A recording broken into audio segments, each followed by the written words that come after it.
Kembali lagi bersama channel kita semua. Jika Anda suka, jangan lupa komen, like dan subscribe, serta bila Anda berkenan.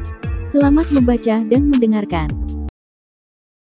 Perintah Kaisar Naga, Bab 44364441. Ayo masuk. Binatang Guntur dan Dev hanya bisa membawa semua orang bersamanya. Semua orang berjalan ke pintu pagoda, dan di atas gerbang pagoda, sebuah jimat kuning melekat padanya, jelas menyegel gerbang pagoda. Setelah melihat ini, Dev mencubit jari-jarinya, disertai dengan cahaya putih yang melintas di antara jari-jarinya, dan langsung menuju pesona itu. Boom!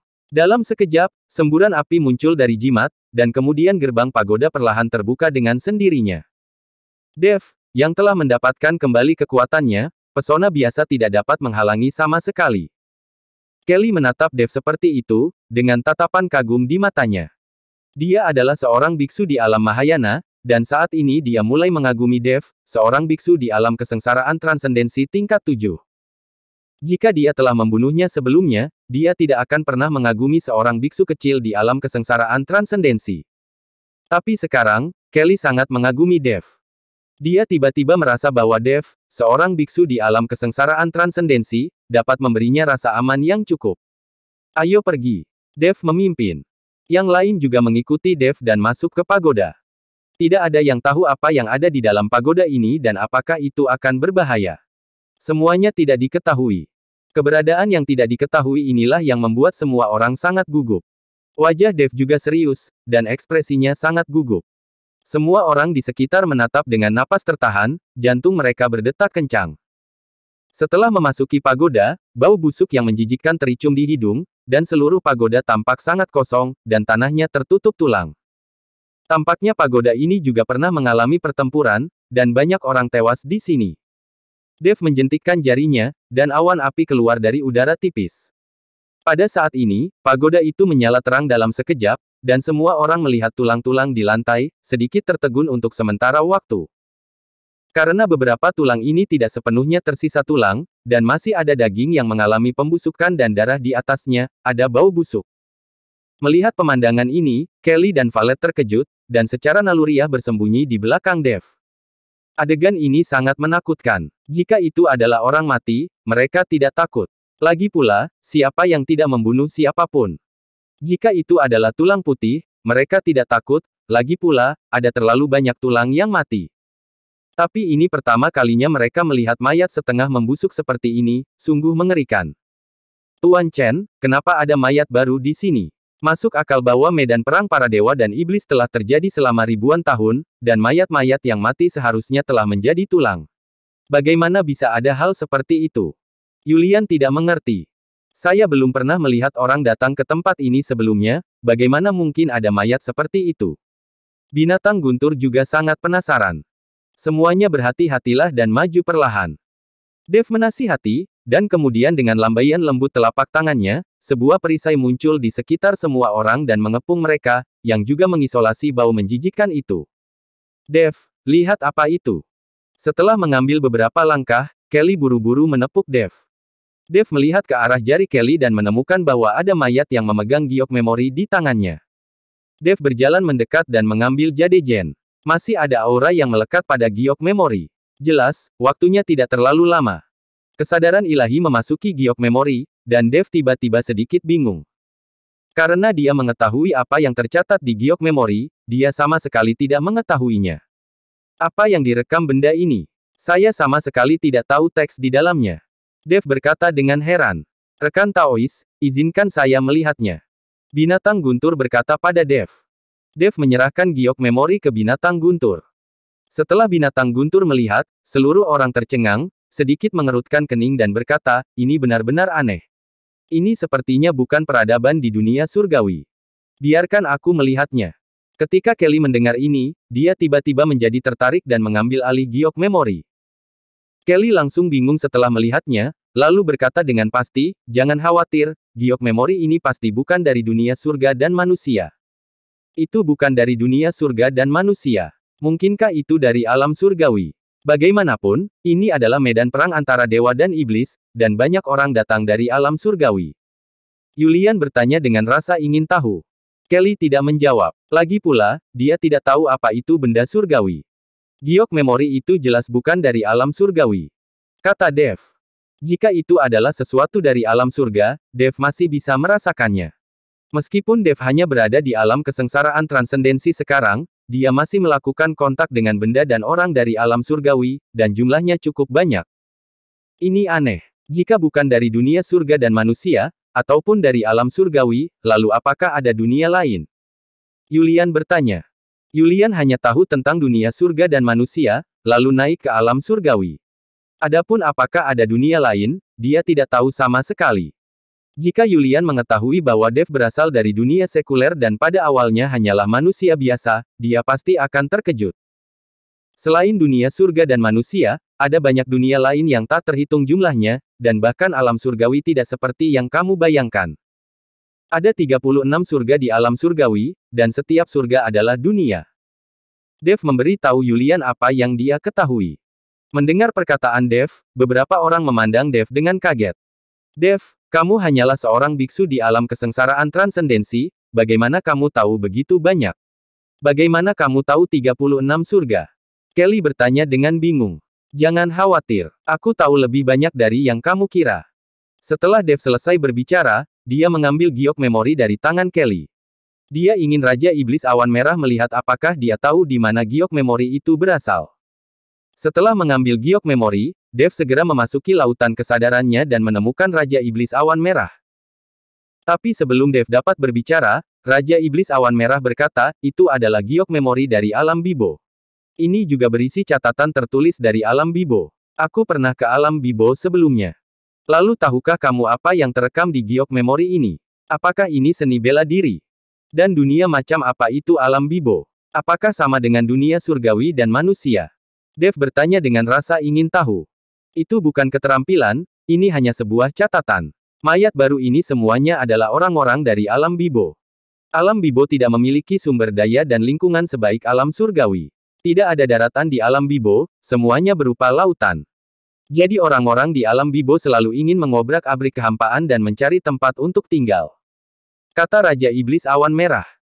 Mungkinkah orang-orang dari alam Bibo ini ada di sini karena mereka mengobrak-abrik kehampaan dan datang ke sini secara tidak sengaja? Melihat mayat di lantai, Dev bertanya. Orang-orang dari alam Bibo tidak memiliki kemampuan untuk mengobrak-abrik kehampaan. Jelas sekali bahwa seseorang dengan sengaja merobek kehampaan tersebut untuk memungkinkan orang-orang dari alam Bibo datang ke sini. Catatan pada giok memori ini juga seperti ini. Sebuah lubang hitam di kehampaan tiba-tiba muncul di alam Bibo. Beberapa orang memasuki lubang hitam dan menghilang. Orang-orang ini juga mencoba masuk, dan akhirnya muncul di sini. Raja Iblis Awan Merah menjelaskan. Ketika Dev mendengar ini, dia langsung mengerti dan berkata dengan ngeri, mungkinkah penindasan di pagoda ini dengan sengaja merobek kehampaan alam Bibo, memimpin orang-orang dari alam Bibo ke sini, dan kemudian membunuh mereka. Raja Iblis Awan Merah tidak berbicara kali ini, tapi mengangguk. Kepala Dev agak besar sekarang, mereka tertahan di pagoda, tapi dia benar-benar bisa mengobrak-abrik kehampaan dan menarik orang dari dunia lain. Kenapa dia melakukan ini? Apakah hanya untuk membunuh orang? Dev tidak mengerti. Para biksu dari alam Bibo ini mungkin tidak terlalu kuat. Hanya untuk bersenang-senang membunuh.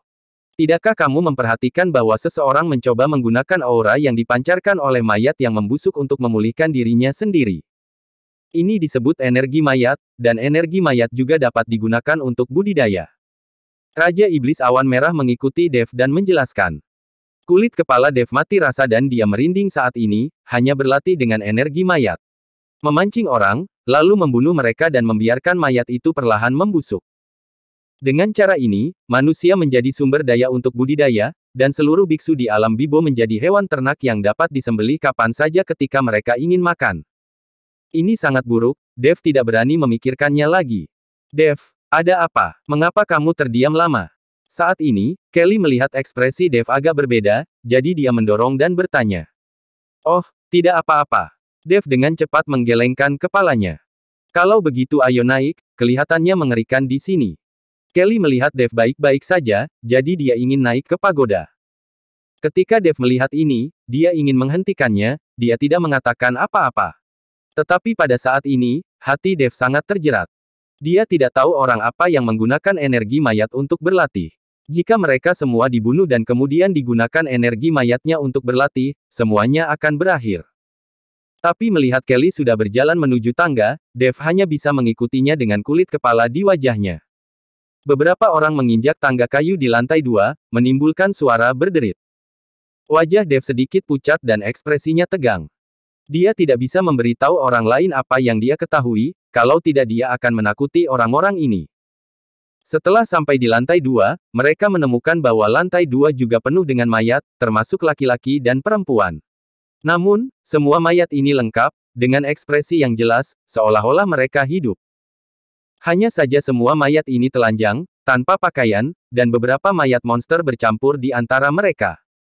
Ratusan mayat telanjang berdiri dalam berbagai posisi. Jika tidak diperhatikan dengan cermat, mereka mungkin mengira itu adalah patung. Melihat ini, wajah Violet dan Kelly langsung memerah dan mereka berbalik. Malu sekali, apa yang terjadi? Baik binatang guntur dan Julian menatap lurus, mata mereka melebar, dan mereka tidak bisa bergerak lebih jauh. Dev tidak punya pilihan selain melambaikan tangannya dengan ringan, dan kabut langsung menutupi semua mayat. Kalau tidak, mereka tidak akan bisa melewati mayat-mayat ini. Siapakah sebenarnya pria mesum ini? Dev mengutuk di dalam hatinya, dia tidak tahu pria mesum seperti apa yang melakukan ini. Ayo pergi, naik ke atas dan berhenti mencari. Dev mengatakan sesuatu, lalu meraih tangan Violet dan Kelly dan berjalan ke atas. Kedua gadis itu menutup mata sepanjang waktu, terlalu malu untuk melihat. Buka matamu dan lihat. Kalian tidak bisa melihat apa-apa lagi. Jangan berpura-pura. Kalian berdua baru saja mengintip secara diam-diam. Jangan pikir aku tidak menyadarinya. Dev tidak bisa menahan tawa ketika dia melihat Violet dan Kelly terlihat seperti itu. Meski kedua orang itu memejamkan mata, masih ada sedikit celah. Psikologi yang saling bertentangan membuat mereka ingin melihat tetapi tidak berani melihat, sehingga mereka hanya mengintip. Kamu berbicara omong kosong, siapa yang mengintip? Kelly membuka matanya dan menemukan ada kabut di sekelilingnya, dan dia tidak bisa lagi melihat tubuh telanjang, jadi dia memelototi Dev dan berkata, benar, siapa yang mengintip? Aku tidak mengintip. Violet juga menolak mengakuinya. Dev tidak lagi mempermasalahkannya, jadi dia membawanya ke atas. Ada sesuatu di lantai 2 yang tidak ingin dilihat Dev. Bahkan jika ada harta karun, Dev tidak ingin mencarinya. Ini terlalu menarik perhatian. Segera beberapa orang datang ke lantai 3. Lantai 3 sangat terang, dan tidak ada sedikit pun bau busuk, tetapi masih ada bau yang samar. Kontras ini langsung membingungkan beberapa orang. Saya tidak tahu sudah berapa tahun saya tidak melihat orang yang hidup di sini. Suara seorang wanita terdengar, dan aromanya menjadi lebih kuat. Kemudian seorang wanita muncul. Secara visual, wanita itu memiliki tinggi 1,7 meter. Gaun merahnya yang ramping memperlihatkan sosok alaminya. Tubuhnya yang indah anggun dan anggun, kulitnya halus dan hangat, seputih salju dan sebening kristal, dan tidak ada cacat. Dada yang menjulang tinggi, sepasang kaki yang indah ramping dan jenjang, dan bibir merahnya memancarkan pesona yang menggugah birahi. Fitur wajah wanita itu sangat halus, matanya seperti sutra, bibirnya seperti api, dan setiap tatapan dan gerakannya menggugah hati sanubari orang. Bahkan Violet dan Kelly sedikit malu saat melihat wanita ini. Binatang guntur dan Julian, setelah melihat wanita yang muncul, langsung menjadi bodoh, dan air liur jatuh ke lantai. Hanya dalam sekejap, kesadaran mereka berdua sepertinya telah dikendalikan oleh wanita itu. Hanya Dev yang mencoba yang terbaik untuk tetap terjaga. Meskipun matanya menatap wanita itu, tidak ada jejak emosi atau nafsu di matanya. Wanita itu tidak bisa menahan diri untuk tidak melirik Dev lagi, dengan ekspresi terkejut di matanya. Siapa kamu? Kamu membunuh semua orang di bawah sana. Dev bertanya pada wanita itu. Kakak, apakah menurutmu aku bisa membunuh orang? Aku tidak membunuh orang-orang itu. Wanita itu berkata kepada Dev dengan sedikit keluhan di wajahnya. Suara itu, ekspresi itu, benar-benar memegang hati seorang pria. Dia tidak mungkin membunuhnya. Bagaimana mungkin seorang bodhisattva wanita seperti ini bisa membunuh seseorang? Julian mulai berbicara untuk wanita itu. Anda tahu, sebelum ini, Julian tidak pernah berani melakukan hal ini, tapi sekarang, Julian benar-benar berinisiatif berbicara untuk wanita. Iya, itu pasti tidak dibunuh oleh kecantikan kecil ini, saya bisa bersaksi. Binatang guntur melompat dengan satu kaki dan berkata dengan tegas. Dev tidak mendengarkan kata-kata kedua orang itu. Jelas bahwa mereka berdua dikendalikan pada saat wanita itu muncul. Violet dan Kelly baik-baik saja, mereka berdua adalah wanita, jadi mereka tidak tertarik dengan kecantikan wanita. Meskipun tidak dikontrol, tetapi mereka semua terkejut dan tidak mengucapkan sepatah kata pun. Penampilan wanita cantik seperti itu telah menimbulkan dampak dan pukulan di hati mereka berdua. Jika kamu tidak membunuh mereka, jadi siapa yang akan membunuh mereka? Siapa kamu? Mengapa ada di pagoda ini? Dev mengatur napasnya dengan keras dan bertanya pada wanita itu. Lagi pula, menghadapi wanita di depannya, Dev juga sangat kesulitan. Dia juga seorang pria, dan sulit baginya untuk menahan diri di hadapan wanita yang hampir sempurna. Tapi jejak akal sehat terakhir di lautan pengetahuan masih mengingatkannya. Wanita di depannya jelas tidak mudah. Saya dijebak oleh seseorang, itu sebabnya saya terjebak di sini. Saya berharap kakak bisa menyelamatkan saya. Jika kakak menyelamatkanku, aku bersedia berjanji satu sama lain dan melayani kakak setiap hari. Wanita itu mendekati Dev selangkah demi selangkah. Setiap langkah disertai dengan aroma yang tajam, yang membuat Dev merasa nyaman. Dev sangat impulsif di hatinya saat ini, dan dia ingin bergegas, memeluk wanita itu dengan erat, dan kemudian. Tapi dorongan ini masih dikendalikan oleh jejak akal sehat itu. Tapi saat wanita itu terus mendekat, akal sehat Dev menjadi semakin berkurang. Ketika wanita itu tiba di depan Dev, jejak akal sehat terakhir Dev akhirnya hilang. Semua kewalahan oleh dorongan hati. Nak, jangan impulsif, bangun. Di dalam lautan pengetahuan, Raja Iblis Awan Merah dengan putus asa mengingatkan Dev, tetapi itu tidak membantu sama sekali. Dev bergegas dan memeluk wanita itu dengan erat, tubuhnya sepanas terbakar. Matanya juga berubah merah, seperti serigala yang lapar.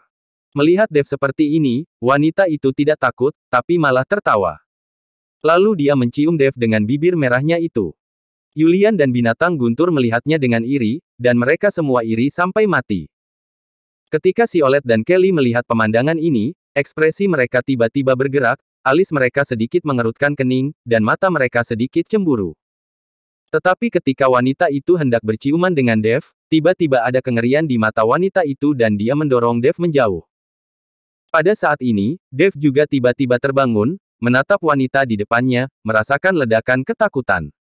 Dia sepertinya baru saja mendapatkan kendali atas dirinya sendiri. Senior, mengapa kamu tidak menghentikanku? Dev sedikit marah. Raja Iblis Awan Merah berada di lautan pengetahuannya, dan dia sedang dikendalikan, tapi dia tidak mengingatkan dirinya. Kampret, aku memanggilmu untuk waktu yang lama, tapi kamu tidak mendengarnya sama sekali. Kamu pria cabul, kamu sange ketika melihat seorang wanita, apalagi wanita yang begitu cantik. Itu kelemahanmu, dan kamu tidak bisa menahannya. Raja Iblis Awan Merah berkata dengan marah. Ketika Dev mendengar ini, dia merasa malu dan berkata, Senior, maaf, mungkin saya tidak menahan diri sedikit pun. Untungnya, wanita itu mendorongmu menjauh pada saat kritis, jika tidak, kamu hanya akan menjadi budaknya. Raja Iblis Awan Merah berkata. Dev sangat bertanya-tanya, mengapa wanita ini merayu dirinya, tapi pada akhirnya mendorong dirinya. Kenapa kamu memiliki darah naga di tubuhmu, dan itu masih darah naga emas yang paling mulia? Wanita itu memandang Dev dengan tidak percaya dan bertanya. Saya adalah putra naga emas, bukankah normal memiliki darah naga emas? Siapa kamu, dan mengapa kamu bisa tahu bahwa garis keturunanku adalah garis keturunan naga emas? Dev sangat penasaran. Bahkan jika seseorang melihat bahwa dia memiliki darah naga dan tahu bahwa dia adalah putra naga, tidak banyak orang yang dapat melihat tubuh naga emas yang sebenarnya. Tapi begitu wanita ini mendekati dirinya, wanita itu tahu garis keturunannya. Mendengar apa yang dikatakan Dev, wajah wanita itu menjadi bersemangat, dan dia buru-buru berlutut ke arah Dev dan berkata, saya adalah Brittany Chen, dari klan naga suci. Apakah kamu juga klan naga? Mata Dev membelalak dan dia sangat gembira. Dia tidak menyangka bahwa wanita di depannya ternyata adalah klan naga. Ketika dia melihat wanita itu, Dev tertarik dengan kecantikannya dan tidak menyelidikinya, jadi dia tidak tahu bahwa Brittany adalah dari klan naga. Dev memancarkan jejak roh naga dari kristal naga di dadanya, dan menuju ke Brittany yang menyelimutinya. Brittany juga memancarkan jejak aura klan naga, yang menyatu dengan aura Dev. Kedua aura itu menyatu, dan satu sama lain adalah ras naga, dan mereka langsung menyadarinya. Tepat ketika Dev ingin menarik auranya, dia tiba-tiba mengerutkan kening dan berkata, bagaimana dengan kekuatanmu? Sepertinya disegel. Dev mengetahui bahwa kekuatan Brittany sebenarnya disegel oleh semacam kekuatan. Master, saya. Jangan panggil saya Master, nama saya Dev Chen, Anda dapat memanggil saya Dev, atau Anda dapat memanggil saya Tuan Chen. Dev buru-buru melambaikan tangannya untuk menghentikan Brittany menyebut dirinya Master. Meskipun klan naga emas memang lebih mulia daripada klan naga suci di klan naga, Dev tidak ingin disebut Master oleh Brittany karena ini. Tuan Chen, kekuatanku memang disegel, dan kemudian aku terjebak di pagoda ini. Ada batasan di pagoda ini. Kata Brittany. Siapa yang menjebakmu di pagoda? Ada juga bangkai mayat di lantai 1, dan mayat di lantai 2, apakah kamu membunuh mereka semua? Dev bertanya. Itu bukan aku sama sekali tidak memiliki kemampuan untuk membunuh orang, dan aku tidak tahu siapa itu. Lagi pula, aku bukan satu-satunya yang ditindas di pagoda ini. Brittany menjelaskan. Apakah masih ada yang lain? Dev linglung, dia tidak menyangka bahwa masih orang lain yang tertindas di pagoda. Ya, masih ada yang lain. Ada 9 lantai di pagoda ini, dan ada 1 orang di setiap lantai. Saya tidak tahu siapa yang menindas kami di sini. Sekarang saya hanya tahu bahwa lantai atas adalah orang tua yang telah berlatih selama ribuan tahun. Meskipun kami tidak bisa meninggalkan tempat kami sendiri, kami bisa berkomunikasi. Saya tidak tahu banyak tentang situasi lain, dan saya bahkan tidak tahu sudah berapa tahun saya dikurung sekarang. Berbicara tentang ini, ekspresi Brittany menjadi berat, dan tatapan sedih itu membuat Dev merasa kasihan. Dev juga memiliki darah naga di tubuhnya, jadi melihat Brittany seperti ini, dia merasa sangat sedih. Seperti Agus sedih banget. Bagaimana saya bisa memulihkan kekuatan Anda dan mengeluarkan Anda dari sini? Dev bertanya. Dia memutuskan untuk menyelamatkan Brittany terlebih dahulu. Lagi pula Brittany seorang wanita cantik. Adapun orang-orang tertindas lainnya, Dev tidak punya waktu untuk memperhatikan. Tidak sulit bagi saya untuk mendapatkan kembali kekuatan saya. Saya hanya perlu berintegrasi dengan pria. Tapi sulit untuk keluar dari sini. Ada formasi dan segel pesona di sini, jadi tidak mungkin untuk keluar. Kata Brittany. Perlu berintegrasi dengan laki-laki. Dev sedikit malu. Lagi pula, begitu banyak orang yang menonton, jadi apa bisa? Melihat rasa malu Dev, Brittany buru-buru berkata, Tuan Chen, Anda juga dari klan naga, atau keturunan klan naga emas, jadi kita hanya perlu memadukan aura klan naga kita satu sama lain. Tidak perlu melakukan kegiatan fisik. Itu bagus, itu bagus. Dev mengangguk buru-buru saat mendengarnya. Namun, ekspresi wajahnya sedikit kecewa. Bagaimanapun, Brittany sangat cantik. Siapa yang tidak mau? Brittany juga melihat apa yang dimaksud Dev, dan hanya tersenyum kecil. Pada saat ini, Yulian dan binatang guntur masih tenggelam dalam kecantikan Brittany, dan mereka sama sekali tidak bisa melepaskan diri. Brittany disegel dengan kekuatan, tapi bisa mengandalkan kecantikan dan keharuman tubuh, dia bisa mengendalikan orang-orang seperti Yulian dan binatang guntur, yang dianggap sebagai kemampuan. Bahkan Siolet dan Kelly linglung. Wanita cantik, siapa yang tidak suka? Lalu Dev memancarkan aura naganya sendiri, lalu menyatu dengan aura naga Brittany. Tetapi ketika aura menyatu, tubuh Dev sedikit bergetar, dan rasa nyaman yang belum pernah terjadi sebelumnya datang. Brittany tersenyum, lalu perlahan menutup matanya. Dev merasa telah datang ke tempat yang eksotis. Tidak ada orang lain di depannya, hanya Brittany. Dev tersenyum sangat cerah. Saya tidak tahu berapa lama, Dev menarik napas dalam-dalam dan membuka matanya. Dan Brittany juga membuka matanya, segel di tubuhnya menghilang, dan tubuhnya dikelilingi oleh lapisan cahaya putih yang samar. Kekuatan Brittany pulih, dan gaun merah besar itu juga berubah menjadi cian. Tanpa pesona itu, Yulian dan yang lainnya perlahan tersadar. Saya sangat menyesal, kekuatan saya disegel, jadi saya hanya bisa memikat semua orang dengan kecantikan saya. Sekarang setelah kekuatan saya pulih, saya tidak membutuhkannya lagi. Brittany berkata dengan meminta maaf. Meski penampilan Brittany tidak berubah, gaun merah besar telah berubah menjadi warna cian, dan bibir seperti api telah menghilang. Setelah pesonanya hilang, pria tidak akan terlalu impulsif saat melihatnya. Yulian dan binatang guntur menyeka air liur mereka, dan wajah mereka juga penuh rasa malu. Dev, mengapa kamu menjadi bodoh? Kelly buru-buru berteriak 2 kali ketika dia melihat ekspresi mabuk Dev di wajahnya. Dave buru-buru pulih dan bertanya, ada apa? Haruskah kita terus naik? Tanya Kelly. Saya menyarankan Anda untuk tidak naik. Saya tidak tahu apakah Anda bisa mendapatkan harta karun di atas, tetapi pasti ada orang yang sangat kuat di setiap lantai. Brittany membujuk semua orang. Aku akan melihat situasi di lantai atas. Tidakkah Anda mengatakan bahwa ada seorang lelaki tua yang telah berlatih selama ribuan tahun? Aku akan memeriksanya. Dave tahu bahwa pagoda ini menindas orang-orang di setiap lantai, jadi dia ingin melihat siapa orang yang menindas di lantai atas. Tuan Chen, karena Anda ingin melihatnya, izinkan saya melihat apakah saya dapat menembus lapisan batasan ini. Jika memungkinkan, saya akan menemani Anda. Setelah Brittany selesai berbicara, dia perlahan berjalan ke puncak tangga. Ketika dia menginjak tangga dengan satu kaki, tiba-tiba ada semburan darah di sekelilingnya, dan tubuh Brittany langsung meledak. Brittany bangkit, dan kemudian aura di sekujur tubuhnya melonjak, membentuk angin puyuh rotasi yang cepat. Melangkah menuju tangga lagi, dia masih terkena cahaya darah sekaligus. Setelah mencoba 2 kali berturut-turut, dia tidak dapat menembus batasan tersebut, jadi Brittany hanya bisa menyerah tanpa daya. Bersambung.